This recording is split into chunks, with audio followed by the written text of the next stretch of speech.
चलिए, हिसार से एक खबर है जहां आदमपुर कांग्रेस को ज्वाइन किया है। 2014 में बीजेपी के टिकट पर चुनाव लड़ा था और अब कांग्रेस में पहुंच गए हैं। तो उपचुनाव से पहले एक बड़ा झटका बीजेपी को लगा है। एक बड़े नेता अब कांग्रेस में शामिल हो चुके हैं।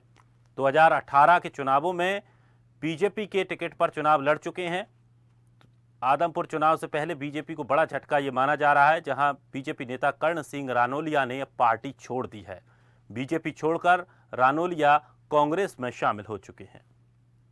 तो कांग्रेस प्रदेश अध्यक्ष उदय भान के नेतृत्व में उन्होंने कांग्रेस को ज्वाइन किया है। आदमपुर उपचुनाव से पहले ये बीजेपी को बड़ा झटके के तौर पर माना जा रहा है, जहां बीजेपी नेता कर्ण सिंह रानोलिया ने पार्टी को छोड़ दिया है। अब वो फिर से कांग्रेस में पहुंच गए हैं। आपको बता दें कि 2018 के चुनाव में इनको बीजेपी की तरफ से कैंडिडेट भी बनाया गया था।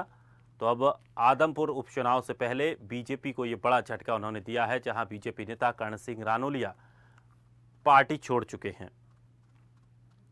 और हमारे सहयोगी अमित वर्मा हिसार से हमारे साथ जुड़ गए हैं। अमित, क्या जानकारी मिल रही है?